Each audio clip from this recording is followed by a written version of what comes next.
Good morning. It's Viewpoint, the program of personalities, politicians, and perspectives. To my right is the co-host, having a little fun reading her own stuff here this morning, Mrs. Busby.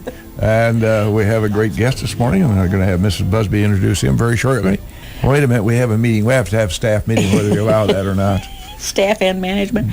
My brother and sister-in-law came down from northern Minnesota, and Sherry brings with her obesity camp because she is a gourmet cook. And she is that. I think I've probably gained 10 pounds since she got here.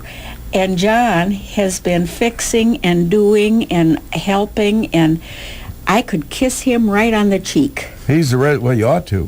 He's your brother. He's rather than a handyman, I want to tell you. He's getting a lot of things done for his sister. His older sister, I might add. Yeah. The oldest. I'm the old one. Yeah, John's a good man. Yeah, he is. Yeah. He is. Well, I was just reading these silly blonde jokes. Men's blonde jokes instead of dumb. Yeah, which is a whole new twist. Women. What's this about? Yeah, a friend told the blonde man, Christmas is on a Friday this year, and the blonde man then said, "Oh, let's hope it's not on the 13th." Hello. Testing now one, that's two. funny, Jim. Oofta.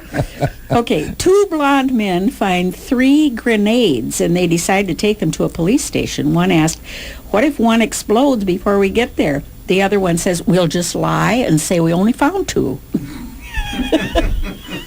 Hello. Brain donors all, right? Well, I think we got some serious business this morning. Yes. We have a young man here that has an important job, and I want to go ahead and introduce this young man. I'd be proud to. We're going to talk about what other he does besides his professional work at the hospital.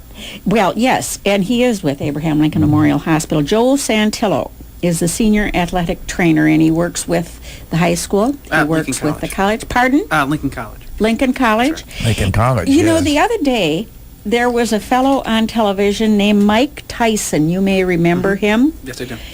And I think he's been hit in the head just one too many times. I couldn't really understand much that he said. Well, he was quirky Don't feel before he too ever bad. got hit Most in the people head. can't understand what he says anyway. It was no, very yeah. difficult. His diction isn't like A1. But also he was kind of In left field. yes, that is what he was. Not even in the ballpark. Now, let alone I left think field. it's getting hit one too many times. And some of these sports most all of these sports, good grief, soccer, basketball, football, boxing, pretty much contact sports, right? That's correct. All together. Everything but chess. Everything but chess is well, and I suppose that could be if some guy had a short temper. But, people such as yourself, Joe, are really looking at this and thinking that we've got to do more to protect these athletes. And there was just a new thing came out about concussions in young football players. What is on tap for people so that we don't all sound like Mike Tyson? Well, of course, all due respect, okay? sports didn't have a hell of a lot to do with that. He came in with a short deck before he ever entered the ring. Yeah, Mike Tyson, he was a little off even before he got hit in the head a couple of times. You think? Yeah, he was always been a little bit different, walked to his own beat. But Anybody who can bite off somebody's ear has got to be a little bit kind of Quirky. a couple bricks short of a load. Quirky's an understatement with Mike Tyson. But in regards to the concussions, over the past about 5 or 6 years, the sports medicine community has really taken a strong interest in concussion and concussion management. And to take a step back even further, it wasn't the sports medicine community that first really started to discover this problem. It was actually first discovered with the returning military servers. These guys would go over to Iraq and Afghanistan, and they were sustaining these repetitive traumatic brain injuries, but they really weren't being studied or understood because up until that point there really wasn't anything being presented. Only when they started to come back, we started to recognize that these young men who were sustaining these repetitive traumatic brain injuries, that there's something wrong. There's what is going on. That is when we first started to take a look from the sports perspective, as what is wrong with what we're doing. Is there something wrong with equipment? Is there something with treatment? That's when we really started to take notice. It started with our veterans, and then it started to make a transition to our athletes. And I think what really started tipping the scale was a few years ago, there was a young man from the Cincinnati Bengals. He was a wide receiver. He was 21 years old. He had a really bright career ahead of him, and he ended up taking his own life. And that's when they started to study the brain cells, and they found that his brain mimicked someone who had moderate Alzheimer's. And the questions started asking amongst the medical community, why? What is going on? What is happening? And that's when you started to hear about these repetitive mild traumatic brain injuries. And so flash forward a few years later, maybe a year or two later, there was an advancement and recognition and treatment of it. And one of the programs we run at the hospital is actually called the Impact Concussion Management Test. And it's computer-based, and it basically tests these individuals to see what their memory's like, what their reaction time is. And it's kind of like a baseline or a base score.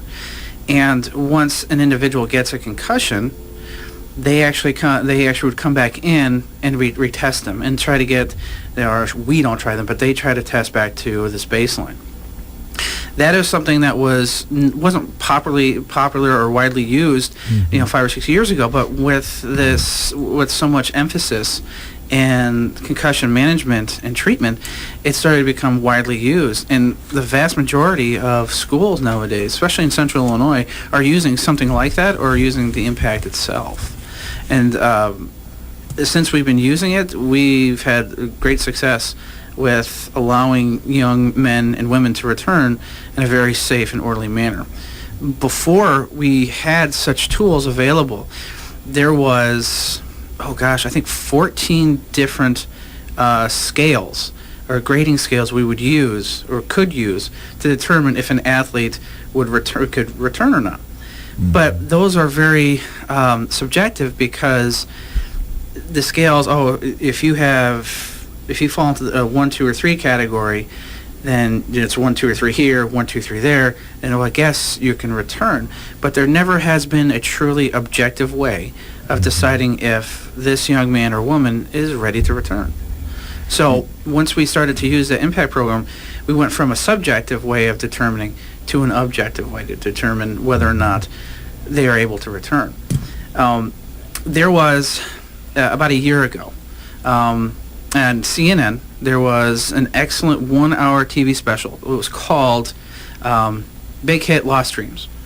And it highlighted a small community town that was suffering, their sport or football players were suffering from these concussions. And they're like, why is this happening? What is going on? And what really highlighted what was going on, it really brought it to everyone's national attention, was that there was a young man who sustained multiple concussions throughout the season. And after it would be his last game, he was walking over to his parents and he says, "Mom, I don't feel so well." All of a sudden, he just drops down and he dies right there. And the school district was like, what did we do wrong? What could we have done better to prevent this? And what had happened was, when that young man died, they started to bring in individuals like myself, an athletic trainer. And the superintendent, this was a great quote that I still use today, is to help promote my profession, especially amongst schools that don't have athletic trainers, small schools that can't afford it, is the superintendent of that school district. I think it was in South Carolina or North Carolina. She said, if you send your child to, let's say you send your child to the community pool, would you still send them there if they didn't have lifeguards? Probably not. No. So why would you have your child, and especially when in football, which is a collision sport, why would you send your child to a sport like that without having proper, safety or medical personnel around? And so that's makes perfect sense, doesn't it? It does. And once they did that, and once they introduced a program like the Impact program that we have here, the computer-based program, what they have found is the incident levels for concussions dramatically decreased. Once they changed how they practice at the high school, in other words, they went from having several days, or if not 4 days of contact, down to one, if none at all. They removed that, plus having this medical attention by the athletic trainer. They found out that they had almost no concussions at all. And if they did, the return rate, in other words, if the kid had another concussion, they found out was very little to none at all. And so by properly having medical staff, making sure that they changed the way that they practice, in other words, removing as much full contact as possible, that changed the game completely for the school. And since then, they've had great success at concussion management and return to play afterwards. And the involvement of, excuse me, go ahead, Judith. No, right ahead. Please. Well, the involvement of equipment, particularly headgear, has been really incredible down through the years. And I don't know how much you can perfect on, how good can they get? You cannot. There's no way to prevent. You're going to have collision injuries. Yeah, that's just the way it is. But you mentioned something that's very, very important. There's this project, Wounded Warriors, which is a project near and dear to my heart, and many of our wounded warriors in that category don't necessarily have physical injuries that are visible, but they're just as wounded by the virtue of brain trauma. That's right. And that's a serious thing. It is. It's hard. It's hard for these athletes, and it's hard for those wounded veterans to kind of understand and truly conceptualize what is wrong with them. Because, and as I explain to my athletes, that may have a concussion, you can roll your ankle or sprain your ankle. You can see it. You can feel it. You can see the progression of it, getting better. But you injure your brain, you can't see it. You may feel the effects like a headache or dizziness, but they just don't understand that your brain is injured. You can't ice it. You can't rest it. You can take maybe medications to help relieve some of the symptoms, but unless your brain, unless you find ways to get your brain to rest, it won't get better. And they don't understand that. They think, it's going to get better. It's going to get better. I can go play. I can play. You just can't. One of the recommendations I have with these kids is, depending on the severity, or I shouldn't say that, but just depending on, I should say, the severity or whatnot, is your brain needs rest. And to do that, you have to eliminate as much external stimuli as possible, like TV, your cell phones, a computer, loud music. If you have free time in the afternoon or evenings, just go to your room, dim the lights, and just rest. Try to sleep as much as possible, because you think about it, when do our brains truly rest? It's sleep.